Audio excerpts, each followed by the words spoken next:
नमस्कार दोस्तों, welcome back to master difference. Friends, आज हम सीखने वाले हैं कुछ नया।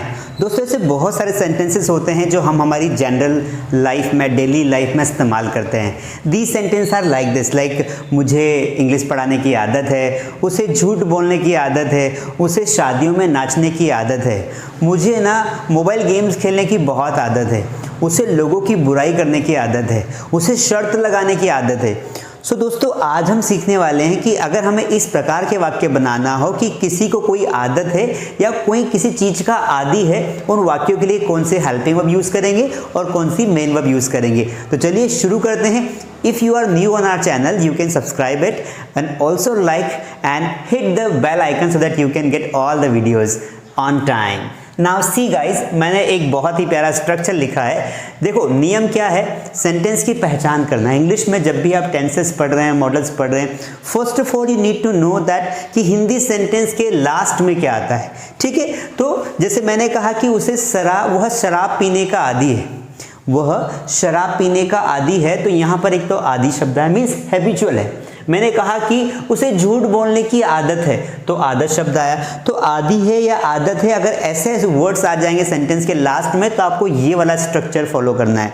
सबसे पहले आपको सब्जेक्ट लिखना है, सब्जेक्ट के बाद आपको लिखना है इज एम आर, क्योंकि प्रेजेंट में हम बना रहे हैं। किस में बना रहे हैं? प्रेजेंट में।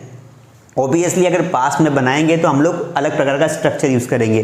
तो is am are plus use to plus verb की fourth form, then other word. Other word का मतलब ये होता है कि हम अंग्रेजी में इसे आरपीएस कहते हैं। मुझे नहीं पता है कि आपको पता है कि नहीं पता है, पर मैं बता देता हूँ। दोस्तों, अंग्रेजी में आरपीएस बहुत ही इंपॉर्टेंट टॉपिक है जो आपको पता होना चाहिए। इस टॉपिक को शुरू करूँ उसके पहले मैं एक्स्ट्रा बता देता हूँ आपको। आरपीएस का मतलब होता है, आर का मतलब होता है रिमेनिंग पार्ट्स ऑफ स्पीच। मतलब कई बार क्या होता है दोस्तों, जो हम एक पर्टिकुलरली स्ट्रक्चर बनाते हैं, रोड मैप बनाते हैं कि भाई हमें ऐसे ऐसे वर्ड्स को लिखना है, लेकिन कई बार कुछ एक्स्ट्रा वर्ड्स हो जाते हैं, जैसे एडवर्ब्स होते हैं, एडजेक्टिव होते हैं, कई बार एक्स्ट्रा नाउन्स हमारे पास आ जाती है, तो उन वर्ड्स को आरपीएस कहा जाता है। लेकिन कई लोग यहाँ पर इन्हें अदर वर्ड मानते हैं। These are not other words, these are RPS. ठीक है, तो इन बातों का ध्यान रखना है। तो यहाँ पर हम आरपीएस लिखेंगे।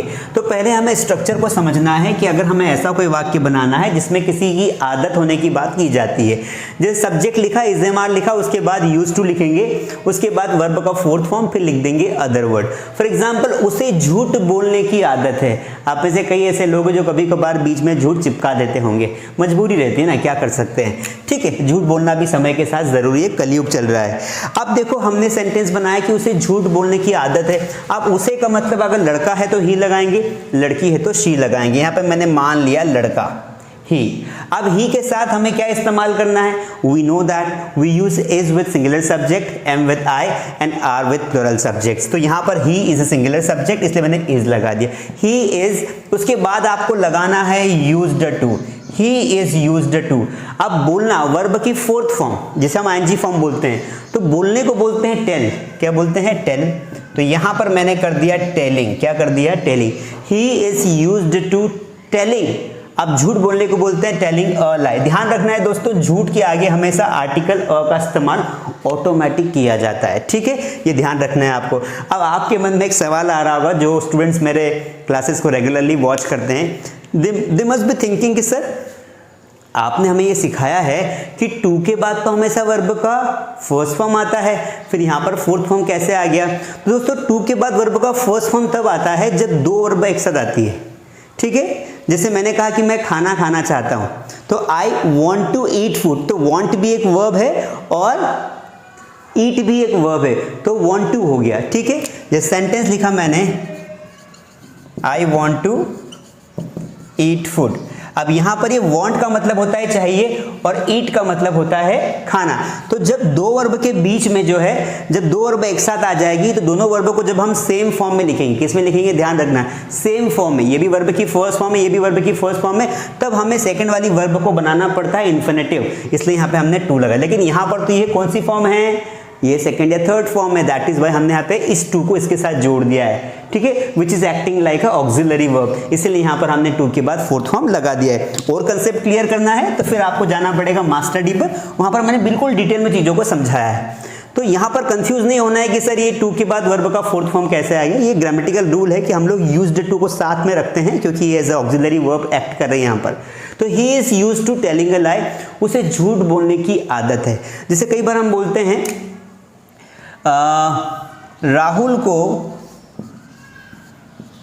राहुल को शादियों में नाचने की आदत है। राहुल को शादियों में नाचने की आदत है। आदत आ गया तो क्या लगाएंगे, is am are plus use to. अगर यहां पर आ जाता कि शौक है तो फिर फॉन्ड ऑफ लगाते। तो यहां पर सेंटेंस बनेगा राहुल इज यूज टू। अब देखो Rahul is use to verb का फोर्थ फॉर्म नाचने को बोलते हैं dancing. Rahul is use to dancing in the marriage. इस तरीके से सेंटेंस बना देंगे, ठीक है। अब देखो ये तो बहुत ही इजी है, आपको आ ही गया होगा, लेकिन इसकी प्रैक्टिस करना बहुत ज़रूरी। चलिए प्रैक्टिस करते हैं। जैसे मैंने कहा कि मुझे इंग्लिश पढ़ाने की आदत है। आई के साथ क्या आ जाएगा, एम आ जाएगा। I am used to teaching English. मेरे बच्चे को ना मोबाइल में गेम खेलने की बहुत आदत है। My child is used to playing games in mobile, ठीक है। उसे कार चलाने की आदत है, वो बाइक चलाता ही नहीं है। He is used to driving a car. Practice करिए, मैं करवा रहा हूँ ना प्रैक्टिस, आप प्रैक्टिस करिए। पता है उन्हें क्रिकेट खेलने की आदत है, तो they are used to playing cricket. मेरे दोस्त को शराब पीने की आदत है। ये वाक्य ज़रूर बोलना अपने दोस्तों को। My friend is used to drinking.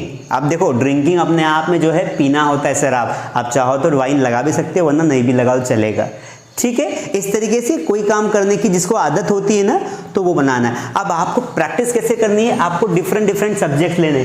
पहले आई के साथ प्रैक्टिस करो कि आपको क्या क्या आदत है। जैसे आप बोल सकते हो मुझे गर्म खाना खाने की आदत है, मुझे सुबह जल्दी उठने की आदत है, मुझे रात को लेट सोने की आदत है।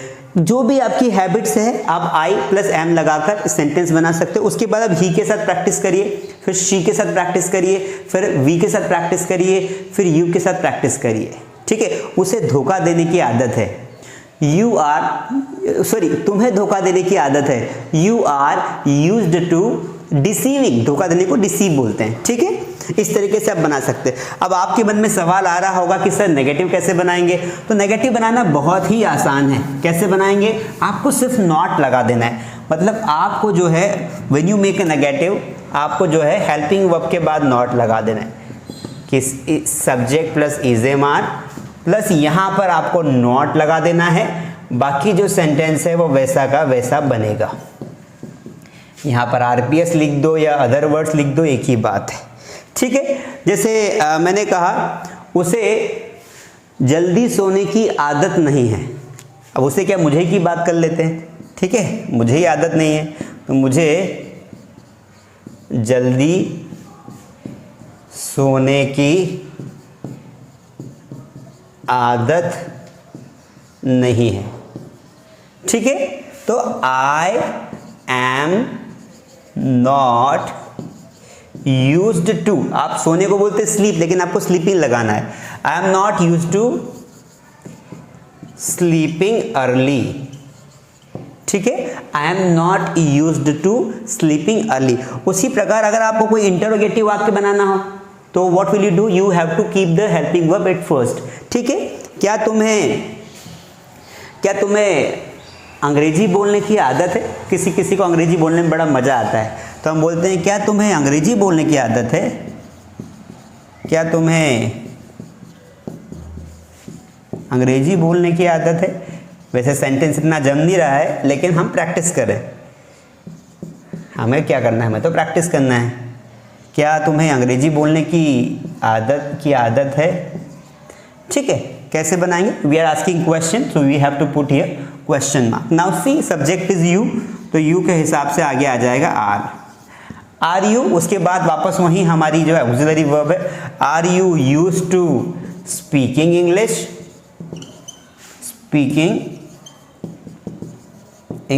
इस तरीके से। Now if you want to make interrogative negative, then what will you do, are you not used to speaking English. Now practice my way.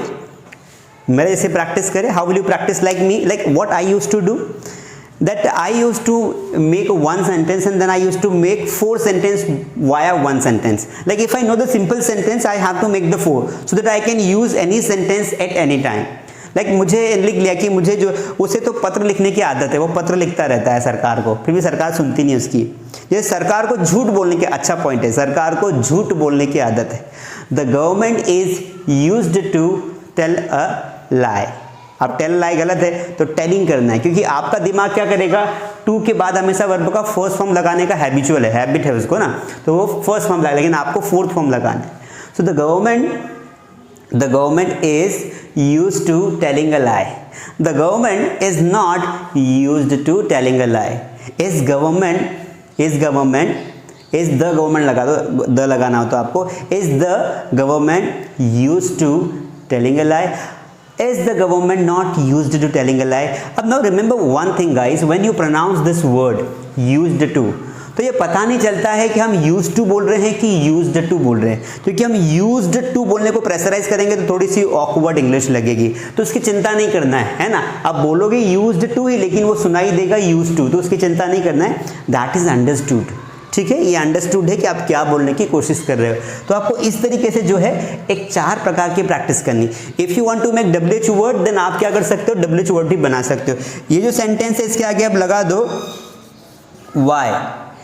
तुम्हें अंग्रेजी बोलने की आदत क्यों है? Why are you used to speaking English. तुम्हें अंग्रेजी बोलने की आदत कब है, तो आप लगा दोगे व्हेन. क्या लगा दोगे? When are you used to speaking English. ठीक है, इस तरीके से you will make. I hope ये टॉपिक आपको समझ में आ गया है. अब आपको करना क्या है, मैंने प्रैक्टिस भी आपको करवा दी, आपको 4-4 सेंटेंस की प्रैक्टिस करनी है. ठीक है, now what you need to do is कि आपको जो है एक कॉपी लेना है, पेन लेना है और आराम से सेंटेंस बनाइए. आपको 2 sentence I am giving you. If you know the answer you can write into the comment box. 2 sentence मैं दे रहा हूँ, आपको उनके करेक्ट आंसर्स कमेंट बॉक्स में लिखना है. ठीक है, और वीडियो अच्छा लगा हो, कंसेप्ट समझ में आया हो तो आप लाइक ज़रूर करें, और प्यारी प्यारी कमेंट्स लिखने में 5 सेकंड लगते हैं, अच्छा सा टाइप कर दिया करो, very good, good, motivating, whatever you want to write. ठीक है, तो एक सेंटेंस दे रहा हूँ, ज़रूर बनाइए उसे कमेंट में. शेर को शिकार करने की आदत है. शेर को शिकार करने की आदत है. एक और सेंटेंस बनाइए.